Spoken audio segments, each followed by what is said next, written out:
Ngayon mga idol, magkabit tayo ng track link, no? So ito, inayos natin yung fitting sa cylinder ng tensyon, no? So ngayon, napalitan na natin, ikabit na natin yung track link. So paano natin gawin, no?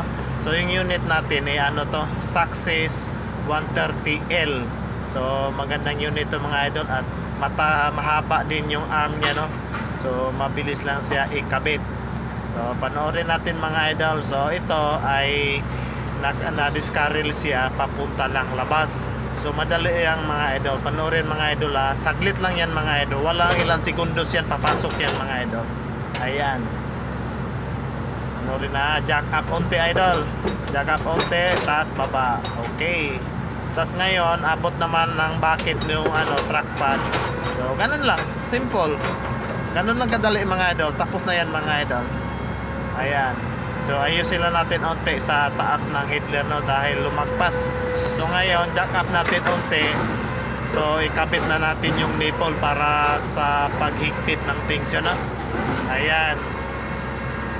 So ganyan lang kadali mga idol. So sana makapagbigay tayo ng kaalaman sa mga baguhan, no, or mga practicing, no.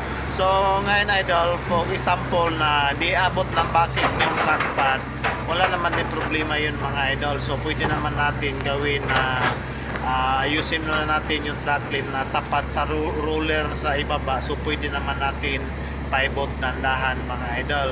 At yan mga idol, mababa na ako mga idol dahil ikabit ko na yung nipple. Tapos krasahan natin mga idol. Dito mga idol, sarili lang akong gumawa mga idol. At yung sahod natin tuloy-tuloy din naman kahit tayo lang mag-ayos mga idol, no.